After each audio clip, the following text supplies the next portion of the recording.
மனிதனை தீண்ட மறுத்தானே, நாட்டை உலுக்கினார் பெரியார், அவர் தொண்டன் நரிகளின் வாளை அறுத்தானே. பெரியார் ஒருவர்தான் பெரியார், தந்தை பெரியார் ஒருவர்தான் பெரியார். மானம் கெடுப்பாரை, அறிவை தடுப்பாரை, மண்ணோடு பெயர்த்த கடப்பாரை, வானம் உள்ளவரை வையம் உள்ளவரை யாருங்கு மறப்பார் பெரியாரை. பெரியார் ஒருவர்தான் பெரியார், தந்தை பெரியார் ஒருவர்தான் பெரியார். இன்னும் பிறந்த நாள் உட்கார்ந்தா அவங்க மணிக்கணக்கில் பேசுறாங்க. பேசுறவங்க என்ன பேசுறாங்கன்னு தெரியல, அவங்களுக்கு புரியும் போல இருக்குது, நமக்கு ஒன்றும் புரியல அப்படின்னு சில பேர் உட்கார்ந்து இருக்கிறாங்கன்றத நினைச்சுதான் முதல்ல ஒரு பாட்டு பாடலாம். ஒரு விழானா ஒரு ஆட்டம் இருக்கணும், ஒரு பாட்டம் இருக்கணும், ஒரு கொண்டாட்டம் இருக்கணும், ஒரு மேளம் தாளம் இருக்கணும், ஒரு பட்டாசு இருக்கணும். இங்க எதுவுமே இல்லையா, அவங்க பாட்டுக்கு பேசினே இருக்கிறாங்களாப்பா அப்படின்னு பல பேர் நினைக்கிறது தெரியுது. ஆனா விழா எடுப்பது எதற்குன்னு சொல்லி நம்ம அமைப்பு செயலாளர் ஐயா அவர்கள் உள்ளிட்ட அனைவரும் இங்கே எடுத்து சொன்னாங்க. ஒருத்தருடைய பிறந்த நாள் எதுக்கு கொண்டாடுறோம்? இப்ப பெரியாருடைய பிறந்த நாள் இன்னைக்கு எத்தனாவது பிறந்த நாள்னா 145வது பிறந்த நாள். சரி, அவர் எத்தனை வருஷம் வாழ்ந்தாருன்னா 95 வருஷம் வாழ்ந்திருக்கிறார். ஓ அப்படியா? இப்ப பெரியார்னாவே நம்ம யாருப்பா பெரியாருன்னா, அது தாடி வச்சுன்னு இருப்பாரு, கருப்பு சொகா போட்டு இருப்பாரு, கடவுள் இல்லைன்னு சொல்லுவாரு, அவ்வளவுதான் நமக்கு தெரியும். இப்ப கடவுள் இல்லைன்னு சொன்னவர் எப்படி 95 வருஷம் வாழ்ந்திருப்பாரு? கடவுளே இல்லைன்னு சொல்லிட்டு 95 வருஷம் வாழ்ந்திருப்பாரா அப்படின்னு ஒரு சில பேருக்கு கேள்வி வருது. அப்ப இந்த பெரியாரை பத்தி தெரிஞ்சுக்கணுன்றதுக்காக தான் இந்த பிறந்த நாள் கொண்டாடுறது. இப்போ வருஷம் திவசம் பண்றாங்க, பாப்பானை கூப்பிட்டு ஐயரை கூப்பிட்டு மந்திரம் எல்லாம் பண்ணி பெரியவங்களுக்கு திவசம் பண்றாங்க. எதுக்குப்பா திவசம் பண்றாங்கன்னு சொன்னா, நம்ம அப்பா தாத்தா பாட்டி எல்லாம் செத்து போனவங்க மேல அப்படியே தள்ளாடுறாங்களாம். அவர் எதெல்லாம் விரும்பினாரோ அதெல்லாம் அந்த பாப்பானுக்கு கொடுத்தா அது போய் அவங்க அப்பாவுக்கு சேரும் அப்படின்னு ஒரு நம்பிக்கை. இந்த சமுதாய மக்களுக்கு அது இல்லை. யாரும் நம்மளை எந்த விழாவுக்கும் பாப்பானா கூப்பிடுறது இல்லை. பாப்பான் நம்ம தெருவுக்கு வந்தா சாணி சட்டி எடுத்து அவன் தலைமையில ஓடின்னு சொல்லி எங்க தாத்தா பாட்டி எல்லாம் எனக்கு சொல்லியிருக்காங்க, புரிஞ்சிருக்கு. அப்ப நம்ம அந்த அடிமைத்தனத்துக்கு நம்ம போறது இல்லை. இப்ப பாப்பானை கூப்பிட்டு பண்றாங்க பாருங்க, அவங்க சொல்றது இந்த விஷயம்.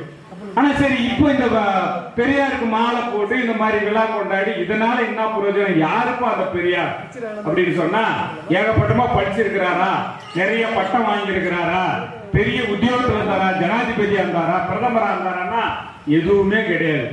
படிக்கல, 4வது வரைக்கும் தான் படிச்சாரு. சரி, ஏன் 4வது வரைக்கும் தான் படிச்சாரு? அவருக்கு படிக்க வைக்கிறதுக்கு அவங்க அப்பாவுக்கு வசதி இல்லையா, இல்ல பள்ளிக்கூடம் இல்லையா? அப்படின்னா எல்லாமே இருந்துச்சு. அவங்க அப்பனே பெரிய கோட்டீஸ்வரர். இப்ப கூட ஈரோடுக்கு நீங்க போற நேரம் கிடைச்சேன்னா ரயில்வே ஸ்டேஷனுக்கு பக்கமே 3 அடிக்கு மாடி இருக்குது. அதுதான் பெரியாருடைய பழைய காலத்து வீடு. அதை கவர்மெண்ட்டுக்கு ஃப்ரீயா எழுதி கொடுத்துட்டாரு. ஏன் மணியம்மையார் வந்தவங்க எழுதி கொடுத்தாங்க? ஏன் எழுதி கொடுத்தாங்கன்னா, அந்த வீட்டுல தான் கலைஞர் கருணாநிதி அவர்களும் பேரறிஞர் அண்ணா அவர்களும் பெரியாருக்கு அசிஸ்டண்டா இருந்து குடியரசு பத்திரிகையில எழுதி இருக்கிறாங்க. அப்ப அது நினைவு சின்னமா வைக்கணும்னு கவர்மெண்ட் கேட்ட உடனே கவர்மெண்ட்டுக்கு எழுதி கொடுத்தாங்க. அப்ப அவ்வளவு பெரிய ஆளு. திருவிதாங்கூர் மகாராஜா கேரளாவில் அவர் டெல்லிக்கு போகணும்னா கேரளா ஈரோடுக்கு வரணும் ஒரு ட்ரெயின். உடனே டெல்லிக்கு ட்ரெயின் இருக்காது, 3-4 மணி நேரம் அங்க வெயிட் பண்ணணும். அப்ப இப்ப மாதிரி லாட்ஜி கிடையாது, பயணியர் விடுதி கிடையாது. அப்ப எங்க தங்கினாங்கன்னு சொன்னா பெரியார் வீட்டுல தான் தங்கினாங்க. அப்ப ஒரு நாட்டினுடைய மகாராஜாவே ஒருத்தர் வீட்டுல தங்குறாருன்னு சொன்னா அப்ப எவ்வளவு பெரிய ஆளா இருந்திருப்பாரு? யாரு? பெரியாரோட அப்பா. அப்பேற்பட்டவங்க ஏன் 4வது வரைக்கும் படிச்சாருன்னு சொன்னா, பள்ளிக்கூடத்துல கொண்டு போய் விடுறாங்க பெரியார். பள்ளிக்கூடத்துல சேர்ந்துட்டு, அப்பெல்லாம் தின்ன பள்ளிக்கூடம் வயசானவங்களுக்கு தெரியும். பள்ளிக்கூடத்துல சேர்ந்துட்டு அப்பா அம்மா சொல்லிட்டு வராங்க, டே இந்த தெருவுக்கு மேலக்கிறதெல்லாம் நம்மளோட மேல் ஜாதிக்காரங்க, அவங்க கிட்ட தான் நீ போய் தண்ணி குடிக்கணும். இந்த ரோடுக்கு கீழே இருக்கிறவங்க எல்லாம் கீழ் ஜாதிக்காரங்க, அங்க அது போயிடாத, அவங்க அவங்களுக்கு தொட்டுறாத அப்படின்றாங்க. சரி, பெரியார் வந்து அடுத்த நாள் ராமசாமி ராமசாமி வந்து தண்ணி தாகம் எடுக்குது, போறாரு. ஒரு வீட்டுல தண்ணி கேட்கறாங்க. உடனே அந்த அம்மா தண்ணி எடுத்துட்டு வந்து ஒரு டம்ளரை முன்னாடி வச்சுட்டு, ஒரு சொம்பை முன்னாடி வச்சுட்டு எடுத்துக்காப்பா அந்த சொம்புன்றாங்க. பெரியார் எடுத்துக்கிறாரு. இந்த அம்மா கொண்டாந்து தண்ணி அந்த சொம்புல ஊத்துறாங்க. பெரியார் குடிக்க போறாரு. தூக்கி குடின்றாங்க. உடனே தூக்கி குடிக்கிறாரு. மூக்குல வாயிலெல்லாம் போது, பையனால தண்ணியே குடிக்க முடியல. ரொம்ப கஷ்டப்பட்டு வச்சுட்டு போயிடுறாரு. அடுத்த நாள் தண்ணி தாகம் எடுக்குது. பெரியார் அந்த சின்ன வயசுலயே வந்து யாரு பேசி கேட்கறது கிடையாது. அவருக்கு என்ன தோணுதோ அதான் செஞ்சிருக்கிறார். 5-6 வயசுலயே இந்த தெருவுக்கா போய் பார்க்கலாம்னு சொல்லிட்டு இந்த தெருவுக்கு வராரு. இந்த தெருவுக்கு போய் ஒரு அம்மா கிட்ட, அம்மா தண்ணி கொடுக்கணும். ஐயோ சாமி, என்ன நீ இந்த பக்கம் வந்துட்டு, நீ எல்லாம் வரக்கூடாது. ஏம்மா தண்ணி தாகுமா, தண்ணி கொடுமான்னா, நல்லா இருக்கிற சொம்ப மறுபடியும் ஒரு முறை கழுவிட்டு போய் தண்ணி கொண்டு வந்து சாமியை குடின்னு கொடுக்குறாங்க. அவரு அந்த அம்மா தூக்கி குடிக்க சொல்லிச்சு இல்லையா, தூக்கி குடிக்க போறாரு. தூக்கி குடிக்காத சாமி, நீ சின்ன பையன், மூக்குல வாயெல்லாம் போயிடும், அப்படியே வாயை வச்சு குடின்றாங்க. அப்பதான் பெரியாருக்கு சிந்தனையே வருது. ஏன்னா இந்த மாதிரி கொடுமை பண்றவங்க மேல் ஜாதிக்காரனா, இவ்வளவு அன்பாக்குற இந்த அம்மா கீழ் ஜாதி அம்மா, நம்ம அப்பா அம்மாவே லூசு போல இருக்குது, இவங்களுக்கே அறிவில்லைன்னு சொல்லி அந்த 4 வயசு 6 வயசுலயே அந்த மாதிரி சிந்தனை வந்தவர் தான் தந்தை பெரியார். அப்ப ஏன் அவர் கேட்கறதெல்லாம் கரெக்ட் நம்ம ஒத்துக்கினா நல்ல பையன், மிஞ்சி பேசக்கூடாது. பெரியார் அப்படி இல்லை, ஒவ்வொரு சொல்லுக்கு ஒரு கேள்வி கேட்கிறாரு. இப்ப நம்ம தெருக்கூத்துல போய் உட்கார்றோம். தெருக்கூத்துல போய் உட்கார்ந்தா பீமனுக்கு பல்லு எவ்வளவு பெருசு, வாய் எவ்வளவு பெருசு, அவன் காலு எவ்வளவு பெருசு அப்படின்னு சொன்னா நம்ம எதாவது கேட்டுக்கிறோமா? ஒரு படமான மாதிரி இருந்துச்சு அவனுக்கு காலு, இந்த ஒரு காலம் மாதிரி இவ்வளவு தூரம், இத்தனை கிலோமீட்டரு, அவனுக்கு இத்தனை தூரம் இருந்துச்சுன்னா ஆமா ஆமான்னு சொல்லிட்டு வரோம். ஆனா பெரியார் அப்படி இல்லை, ஒவ்வொன்றுக்கும் கேள்வி கேட்டாரு. ஏன், எதுக்கு, எப்படி, எதனால இப்படி சொல்ற அப்படின்னு கேள்வி கேட்ட உடனே வாத்தியர்களே தடமாறி போயிட்டாங்க. இப்ப அவங்க அப்பா அம்மாவை கூப்பிட்டு, உங்க பையனுக்கு எங்களால பாடம் நடத்த முடியாது, நீ கூட்டின்னு போயிட்டாங்க. அவரும் பெரியாரும் போய் புத்தகத்தை படிக்க ஆரம்பிச்சார தவிர, பெரியார் படிச்சதுதான் 4வது வகுப்பு. ஆனா உலகத்தில் இருக்கிற அத்தனை புத்தகங்களையும் படித்து தேர்ந்தவர் தான் தந்தை பெரியார் அவர்கள். இன்றைக்கு தந்தை பெரியாரை படித்து அறிவியல் ஆராய்ச்சி பெற்று PhD பெறுகிற மாணவர்களுடைய எண்ணிக்கை இன்றைக்கு 100கணக்காக இருக்கிறது. அப்படி படிப்புன்றது போய் பள்ளிக்கூடத்துல, காலேஜ்ல, இதுல படிக்கிறது மட்டும் படிப்பல்ல, சொந்தமா எந்த புத்தகம், புராணம் எது அத்தனையும் படிச்சுட்டு தான் பண்ணாரு. இப்படி இருந்தவர் வியாபாரம் பண்ணாரு, பெரிய அளவுல ஃபேமஸ் ஆயிட்டாரு. ஈரோட்லயே ஈவே ராமசாமி தான்டா தலைவர். அவரு சாமி இல்லைன்றாரு, ஆனா கோயில் தரும் கரெக்டா நீ தான் இருக்கணும்ன்றான். ஏன்பா நான் தான் சாமியே இல்லைன்னா, இல்ல உன்னோட யோகிமானவன் யாரும் இல்ல, நீயே இருன்னு சொல்றாங்க. அப்ப அந்த அளவுக்கு ஏற்கனவே இருந்தவங்க நிர்வாகத்தை புரியும் இவங்க கிட்ட கொடுத்தா, சாமி இல்லைன்றாலும் வருஷம் கணக்கு போட்டு மீதி பணம் காட்டுறாரு, ஏற்கனவே பத்தாக்குறை காட்டுறான். அப்படி எல்லா இடத்துலயும் கணக்கா இருந்து, சிக்கனமா இருந்து, நேர்மையா இருந்ததுனால ரொம்ப ஃபேமஸ் ஆயிட்டாரு. இப்போ ஒரு ஊத்தங்கரை சேர்மேன் ஆகணும்னா எத்தனை கோடி செலவு பண்ணணும்னு உங்களுக்கு தெரியும். ஆனா பெரியார் அந்த காலத்துல ஈரோடு நகரமன்ற சேர்மேனா மக்களே தேர்ந்தெடுத்து மிகப்பெரிய வெற்றியை பெறார். அப்படி இருந்த பெரியார் அப்பதான் 1919 படிச்சவங்களுக்கு நல்லா தெரியும், ஜாலியன் வாலாபாக் படுகொலை, சுதந்திர போராட்டம் நடக்குது பஞ்சாப்ல. ஜாலியன் வாலாபாக் இந்த மாதிரி ஒரு கிரவுண்ட்ல தலைவர்கள் எல்லாம் பேசி நிற்கிற போது ஜெனரல் டயர் அப்படின்னு சொல்றோம் என்ன பண்ணா, எல்லாரையும் குருவி சுடுற மாதிரி சுட்டான். அப்போ ஒரு பெரிய அதிர்வலை வந்துச்சு. அப்பதான் பெரியார எல்லாரும் கேட்டாங்க, நீ மக்கள் தலைவரா இருக்கிற, நிறைய செல்வாக்கோட இருக்கிற, நீ காங்கிரஸ் கட்சியில சேர்ந்து நம்ம சுதந்திரத்துக்காக போராடணும்னா, நம்ம நாட்டுக்கு விடுதலை கிடைச்சிருச்சனா நம்ம மக்கள் எல்லாம் ரொம்ப சந்தோஷமா இருப்பாங்கன்னு சொன்ன உடனே பெரியார் உடனே ஆமா கரெக்ட் நினைச்சு என்ன பண்ணாருன்னா, 19 வகையான பதவியில அன்னைக்கு இருக்கு, 29 வகையான பதவியில அன்னைக்கு இருக்கிறாரு. நகரமன்ற சேர்மன் உட்பட பல பதவி அவருக்கு இருக்கு. எல்லாத்தையும் ஒரே வெள்ளை பேப்பர்ல எழுதி ராஜினாமா பண்ணிட்டு, இனிமேல் நான் காங்கிரஸ்காரன், இந்த நாட்டுக்காக உழைக்க போற சுதந்திர போராட்ட தியாகி அப்படின்னு சொல்லி அவர் அதுக்கு முன்ன எப்படி போட்டுப்பாருன்னா போட்டு சூட்டு போட்டு ஒரு சின்ன ராஜா மாதிரி வருவாரு. ஆனா காங்கிரஸ்ல சேர்ந்துட்டா வெறும் கதர் மட்டும்தான் போடணும். உடனே அதெல்லாம் எடுத்து நெருப்புல போட்டு கதறிலே முரட்டு கதரை வாங்கி இப்ப எல்லாம் கதரை போடுறாங்க. அந்த கதரை நம்மளால போடவே முடியாது, அவ்வளவு வேலை அந்த கதர் இல்லையா. ஆனா பெரியார் என்ன பண்ணாரு, முரட்டு கதரை வாங்கி, பெரியார் படம் பார்த்தீங்கன்னா உங்களுக்கு தெரியும், இதை பார்த்துட்டு தான் நானும் பேசுறேன். இப்போ வாங்கிட்டு தான் போடுறது மட்டும் இல்லாம அந்த கதர் துணி எல்லாம் வாங்கின்னு இந்த மாதிரி ஊருக்கெல்லாம் போய் எல்லாம் விற்கிறாரு. 5 வருஷம் காங்கிரஸ் கட்சியில வேலை செய்யறாரு. அப்படி காங்கிரஸ் கட்சியில வேலை செய்யும் போது நாட்டு சுதந்திரத்துக்காக மட்டும் போராடல. கேரளாவில் பக்கத்துல திருவாங்கூர் மகாராஜான்னு சொன்னோம் இல்லையா, அந்த ஊர்ல ஒரு ஜாதி கொடுமை.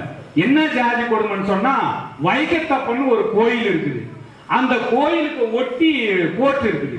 அங்க மாதவன் ஒருத்தர் ஈழவ ஜாதி மக்கள், இங்க எப்படி ஆதிராவிட பல்லர் பறையன்னு சொல்றோமோ அங்க மாதிரி ஈழவர் சொல்லி எஸ்சி ஒரு ஆளு வக்கீலுக்கு படிச்சிருக்கிறாரு. அந்த காலத்திலே அவரு கோர்ட்டுக்கு வரணும்னா அந்த வைக்கத்தப்பன் கோயிலுக்கு நேரா போக முடியாது, அவரு 2 கிலோமீட்டர் போய் சுத்தின்னு தான் அந்த கோர்ட்டுக்கு வரணும். ஒரு நாள் திடீர்னு நேரம் ஆயிடுச்சு, அந்த வழியா போயிடுறாரு. போயிட்டு உடனே அங்க இருந்த உயர் ஜாதிக்காரங்க எல்லாம், நீ எப்படா வக்கீல் ஆயிட்டா, நீ பெரிய இதாயா, உன் ஜாதி உனக்கு தெரியாதா, எப்படி போகணும் தெரியாதான்னு சொல்லி போட்டு அடிக்கிறாங்க. அப்பதான் வந்து அங்க இருந்த காங்கிரஸ் கட்சிக்காரங்க அந்த வீதியில நடக்கிற உரிமைக்காக ஒரு பெரிய போராட்டம் பண்றாங்க. அப்படி போராட்டம் பண்ணும்போது போராட்டம் பண்ணவங்க எல்லாம் பிடிச்சி உள்ள போட்டுறாங்க. அப்போ இங்க தமிழ்நாட்டுல பெரியார் வந்து ஜாதி ஒழியணும், மதம் இருக்கக்கூடாது, எல்லாரும் சமமா இருக்கணும்னு காங்கிரஸ் கட்சி கூட்டத்தில் பேசுறாரு. இதை கேள்விப்பட்டு அவங்க என்ன பண்றாங்க, ஒரு லெட்டர் போடுறாங்க பெரியாருக்கு. ஐயா இந்த மாதிரி நாங்க போராடணும், எங்களை எல்லாம் பிடிச்சி உள்ள ஜெயில வச்சுட்டாங்க, நீங்க தான் வந்து இந்த போராட்டத்தை உடம்பு நடத்தணும்னு சொல்லி லெட்டர் போடுறாங்க. உடனே இங்கிருந்து கேரளா வைக்கத்துக்கு போறாரு பெரியார். போய் அந்த போட்ல இறங்க போறாரு. அந்த திருவிதாங்கூர் மகாராஜா டெல்லிக்கு போனா இங்க வந்து வீட்டுல தங்குறாரு இல்லையா, அவரு அவங்க அதிகாரிகளை அனுப்பி ஈவே ராமசாமி ஈரோடு இருந்து வராரு. அவர் என்ன வேலையா வராருன்னு தெரியாது. அவருக்கு வரவேற்பு கொடுத்து அரசாங்க மரியாதை கொடுத்து கூட்டின்னு வாங்கன்னு அனுப்புறாங்க. உடனே அந்த அதிகாரிகள் எல்லாம் வந்து பெரியாருக்கு வந்து மாலை போடுறாங்க. உடனே அவர் கேட்கிறாரு, யாருப்பா நீங்க எல்லாம் சொல்லி, இந்த மாதிரி ராஜா அனுப்பினாருங்க அப்படின்னு சொல்லிட்டு.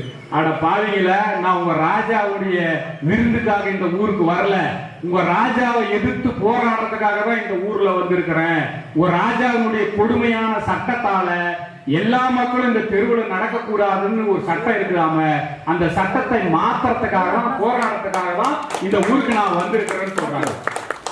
உடனே வர்றவங்க திரும்பி போறாங்க, ராஜா கிட்ட போய் சொல்றாங்க. அப்ப பெரியார் போய், நம்ம ஊர்ல தான் ஆச்சு, உனக்கு என்னத்துக்கடா வம்பு, நம்ம இளைஞர் சீனிமுத்து ராஜேஷ் மாதிரி ஒரு ஆளு துணிஞ்சு ஏதாவது ஒரு ஜாதிக்கு எதிராக போராடினார்னு வச்சுக்காங்க, நம்ம ஆளுங்களே சொல்லுவாங்க, டேய் அவங்க என்ன நாம என்ன, எதுக்கு உனக்கு வேண்டாத வேலை, இத்தனை வருஷமா இல்லையா, இப்ப போய் இவன் பெரிய போராடுறானா அப்படின்னு ஒரு உணர்ச்சிகரமா போறவனா கூட அப்படியே புடிச்சு இழுத்துருவோம் நாம. அப்படிதான் அங்கேயே இருக்குது நிலைமை. அப்ப பெரியார் போறாரு, ஒவ்வொரு ஊருக்கும் போறாரு. இந்த மாதிரி மைக் இல்ல, லைட் இல்ல, ஃபேன் இல்ல, எதுவுமே இல்ல. இந்த மாதிரி ஒரு இடத்துல போய், மேடான இடத்துல போயிட்டு, பெரியவர்களே தாய்மார்களே நீங்க எல்லாம் கொஞ்சம் வாங்க, இந்த ரோட்ல பாருங்க, நாய் நடக்குது, பன்னி நடக்குது, கழுதை நடக்குது, எல்லாம் போற இந்த தெருவுல மனுஷ பிறவியில பிறந்த நாம நடக்கிறதுக்கு உரிமை இல்லைன்னு ஒரு ராஜா சொல்றான்னா அந்த ராஜா இருக்கலாமா? ஒரு சட்டம் சொல்லுதுன்னா அந்த சட்டம் இருக்கலாமா? அப்படின்னு மக்கள் கிட்ட வந்த உணர்ச்சியை உருவாக்குறாரு. அப்படி உணர்ச்சியை உருவாக்கி எப்படி அண்ணல் அம்பேத்கர் அவர்கள் கற்பி ஒன்று சேர் கற்பி புரட்சி செய்யும் அப்படின்னு சொன்னாரோ, அதை நடைமுறையில் தந்தை பெரியார் வைக்கத்துல போய் கையில் எடுத்து சொல்றாரு. உடனே பெரியாரை குறிச்சு ஜெயில போடுறாங்க. 1 மாசம் தண்டனை கொடுக்குறாங்க. ஏன்னா ராஜாவுக்கு வேண்டியவர் இல்லையா, அதனால கொண்டாங்க. 1 மாசம் கழிச்சு வந்து நேரா ஒரு தமிழ்நாட்டுக்கு போயிடுவாருன்னு பார்த்தா அதான் இல்ல. மறுபடியும் ஜனங்கிட்ட போய் பேசுறாரு, மறுபடியும் போராட்டம் பண்றாரு. மறுபடியும் உங்களுக்கு 6 மாசம் ஜெயில்னு உள்ள போட்டுறாங்க. அப்ப நம்ம அப்பா அம்மா என்ன நினைப்பாங்க, நம்ம உடனே இவனுக்கு இன்னாத்துக்கு இந்த வேலை, ஊரு விட்டு ஊரு போய் இந்த மாதிரி நாசமா போறானே அப்படின்னு நம்ம பேசிருக்குமா இல்லையா? ஆனா அதுதான் இல்ல. பெரியாருடைய மனைவி நாகம்மையாரோ அவருடைய தங்கச்சி கண்ணம்மாள் 2 பேரும் கேரளாவுக்கு போறாங்க. தயவுசெய்து அந்த குடும்பத்தின் தியாகத்தை நீங்கள் நினைத்து பார்க்க வேண்டும் தோழர்களே. தந்தை பெரியார் அந்த ஊருக்கு போய் ஜாதி ஒழிப்பிற்காக போராடுறாரு, புடிச்சு உள்ள ஜெயில போட்டுறாங்க. இந்த தகவல் தெரிஞ்ச உடனே மனைவியும் தங்கச்சியும் கேரளாவுக்கு போறாங்க. அங்க போய் பெரியார் என்ன வேலை செஞ்சாரோ அதே மாதிரி ஜனங்கிட்ட போய் பேசுறாங்க. அதே போராட்டத்தை தொடர்ந்து நடத்துறாங்க. அப்பதான் பாப்பாலாம் போட்டு ராஜாவுக்கு ஒரு யோசனை சொன்னாங்க. என்ன யோசனைன்னா, இந்த ஈவே ராமசாமி சாதாரண ஆள் இல்ல, இவன் பெரிய நாட்டே மாத்திருவான் போல இருக்குது, தலைக்கையெல்லாம் மாத்திருவான் போல இருக்குது, மேல் வரப்பு கீழ் வரப்பு இல்லாத மாத்திருவான் போல இருக்குது, பள்ளம் பறையும் பாப்பான் சக்கிலி வண்ணா அமட்டம் இல்லாம பண்ணிடுவான் போல இருக்குது, நாடே கெட்டுரும் போல இருக்குது, எல்லாம் சமம் ஆயிட்டா எப்படிங்க இப்ப செருப்பு யாருங்க தைக்கிறது, ஏன் நீ கொஞ்ச நாள் செய்ய, நீ கொஞ்ச நாள் செருப்பு தைய அப்படின்னு கேட்டவர் தான் பெரியார். இப்படி ஆயிரம் சொல்லிட்டு ஒரு ஐடியா நாங்க வச்சிருக்கிறோம், ஒரு யாகம் பண்ணலாம், அந்த யாகம் பண்ணா இந்த ராமசாமி ஜெயிலே செத்து போயிருவான், முடிஞ்சு போயிடும் அப்படின்னு நினைக்கிறாங்க. அப்போ அந்த யாகத்துக்கு ஏற்பாடு பண்ணி பெரிய அளவுல யாகம் நடக்குது. யாகம் நடக்கும்போது பெரியார் ஜெயில இருக்கிறாரு. எல்லாம் சொல்றாங்க, உங்களை சாக வைக்கிறதுக்காக தான் ராஜா பெரிய யாகம் நடத்தி இருக்கிறாருன்னு. அப்ப அதெல்லாம் பெரிய பணக்காரங்க ராஜா அவங்க எல்லாம் செத்து போயிட்டா பெரிய பான வேடிக்கை நடக்கும், எல்லாம் சங்கு ஊதுவாங்க. அப்ப திடீர்னு ராத்திரி 3 மணிக்கு சங்கு ஊதுது. என்னடா விஷயம், ஏன்டா சங்கு ஊதுனா மகாராஜா செத்து போயிட்டாரு அப்படின்றாங்க. அப்போ பெரியார் சாகணும் பண்ண யாகத்துக்கால மகாராஜா செத்து போயிட்டு எல்லாருக்கும் ஒரே பையாயிடுச்சு. இவன் பயங்கர சூரியக்காரனாட்டுங்கிறா சாமி, இவன் மேல விட்டா அந்த யாகம் போய் மகாராஜா மேல ஏறிடுச்சுன்னு அவனுக்கு ஒரு மூட நம்பிக்கையில அப்படி சொல்றாங்க. அதை போய் பெரியார் கிட்ட ஒருத்தர் சொல்றாரு, ஐயா ரோமசாமி உன் மேல விட்ட யாகம் ராஜா மேல போய் ஏறிடுச்சுன்னு. அப்ப கூட பெரியார் சொல்றாரு, அவன் எதுக்கு யாகம் நடத்தினானோ அதை விட முட்டாள்தனம், அந்த என் மேல விட்டது அவன் மேல ஏறிடுச்சுன்றது கூட முட்டாள்தனம் தான். அவர் ஏதோ நோய் வந்து செத்து போயிட்டாரு உறாடுறாங்க. உடனே அவர் செத்தத்தினால இவரை விடுதலை பண்றாங்க. அப்ப அந்த ராஜாவினுடைய மனைவி அந்த அம்மா தான் கூப்பிடுது, காந்தியை கூப்பிடுது, கூப்பிட்டு வாங்க பெரியாருக்கும் எங்களுக்கும் ஒரு சமரசம் பண்ணி வைக்கணும்னு சொல்லிட்டு. அப்ப காந்தி கிட்ட அந்த அம்மா சொல்றாங்க, அந்த மகாராணி சொல்றாங்க, தெருவில் நடக்கிறதுக்கு மட்டும் என்ன நாங்க உரிமை கொடுக்குறோங்க, அடுத்தது கோயில் நுழையணும்னு ராமசாமி வந்தா நாங்கெல்லாம் விட மாட்டோம் அப்படின்னு சொன்னோடனே சரி சரின்னு சொல்லி ஒரு வழியா எல்லா ஜாதி மக்களும் இந்த தெரு வழியா நடக்கலாம்னு சொல்லி ஒரு சட்ட திருத்தம் கொண்டு வந்தது அந்த கேரளாவில் தான் முதலில். நண்பர்களே, இது செய்தியாக வெளிவருகிறது. இது வடநாட்டில் அண்ணல் அம்பேத்கர் அவர்கள் மிகப்பெரிய கல்வியை கற்றுவிட்டு ஒரு மிகப்பெரிய பேராசிரியராக ஒரு கல்லூரியிலே பணியாற்றிக் கொண்டிருக்கிறார். அப்பொழுது இதை படிச்சுவிட்டு நேரா போய் ஒரு ராஜினாமா கடிதம் கொடுக்கிறார். யாருக்கு? அந்த பிரின்சிபாலுக்கு. எல்லாருக்கும் ஒரே ஆச்சரியம், என்னடா இந்த கல்லூரியில வேலை கிடைக்கிறது அவ்வளவு பெரிய விஷயமா, இந்த ஆள் என்ன பைத்தியம் பிடிச்சிருச்சா அப்படின்னு ஒரு முறை கிழிச்சு போடுறாங்க. அதெல்லாம் இல்லை, நீ வாப்பா வேலைக்கு. மறுபடியும் எழுதி கொடுக்குறாரு, இல்லையா இந்த வேலை வேணாம், நாளைக்கு நான் வேலைக்கு வரமாட்டேன்னு சொல்லி. அப்ப எல்லாருக்கும் ஆச்சரியமா போச்சு. அப்பதான் அந்த அம்பேத்கர் அவர்கள் சொன்னார்களா, எங்கேயோ ஒரு தாழ்த்தப்பட்ட மக்கள் நடக்க முடியலன்னு சொல்லிட்டு ராமசாமி என்ற ஒருத்தர் போய் அந்த மக்களுக்காக போராடுறாருன்னு சொன்னா, நான் சுயநலமா ஒரு உத்தியோகத்தில் இருந்து சம்பளம் வாங்கிட்டு என் பொண்டாட்டி புள்ளன்னு மட்டும் நான் இருந்துட்டா என்னை விட மோசமான ஆள் இந்த உலகத்தில் இருக்க முடியாதுன்னு சொல்லி இந்த மக்களுக்காக போராடுவேன்னு சொல்லி தெருவுக்கு வந்து போராடியவர் தான் நம்ம அம்பேத்கர் அவர்கள். அதுக்கு பின்னாடிதான் நண்பர்களே 1925 வைக்கம் போராட்டம் நடக்குது. 1927 மகர் குளத்துல அண்ணல் அம்பேத்கர் அவர்கள் இந்த குளத்துல தண்ணி எடுக்க கூடாதுன்ற ஒரு கட்டுப்பாடு இருக்கும்போது நாங்களும் தண்ணீர் எடுப்போம் என்கின்ற அந்த போராட்டத்தை அண்ணல் அம்பேத்கர் அவர்கள் வடநாட்டிலே அதை செய்து காட்டினார்கள். அப்பொழுது நண்பர்களே, பெரியாரும் அம்பேத்கரும் ஒன்றாக சந்தித்தது கிடையாது. ஆனால் இவருடைய கொள்கை என்னவோ அதை தான் அவர் அங்கே நடைமுறைப்படுத்தினார், அவருடைய கொள்கை என்னவோ அதை தான் இங்கே பெரியாரும் நடைமுறைப்படுத்தினார்கள். எனவே இந்த இரு தலைவர்களுக்கும் ஒரே சின்ன வித்தியாசம் கூட கிடையாது, வேறுபாடு கிடையாது. இரண்டு பேரும் ஒடுக்கப்பட்ட மக்களுக்காக, பிற்படுத்தப்பட்ட மக்களுக்காக அனைவரும் சமம் என்கின்ற அந்த நிலைக்கு உழைக்க வேண்டும் என்கின்ற அந்த உரிமையை, இவர் பெரிய பணக்காரராக இருந்தாலும் தெருவிற்கு வந்து போராடினார். அவர் மிகப்பெரிய கல்வியானாக இருந்தாலும் அவற்றையெல்லாம் ஒழித்துவிட்டு தன்னுடைய குடும்பத்தை பார்க்காமல் இந்த மக்களுக்காக அனைத்தையும் விட்டு தெருவிலே வந்து போராடிய தலைவர் அவர். இப்படி இருபெரும் தலைவர்கள். இந்த தலைவருடைய பிறந்த நாளை நாம் ஒவ்வொருவரும் கொண்டாட வேண்டும். ஏன் கொண்டாடுன்னு சொன்னா, அந்த பரம்பரையாக நாம் அவர்களை புரிந்து கொள்ள வேண்டும். இந்த நாட்டிற்காக, இந்த மக்களுக்காக நாம் என்ன செய்தோம் என்கின்ற அந்த உணர்வு நமக்கு வர வேண்டும் என்பதற்காகத்தான் இந்த விழாவை இங்கே சீனிமுத்து ராஜேசன் அவர்கள் ஏற்பாடு செய்திருக்கிறாரே ஒழிய இது ஏதோ வான வேடிக்கை வச்சு மேலம் அடிச்சு நாடகம் போட்டு போற கூட்டமாக இருக்கக்கூடாது.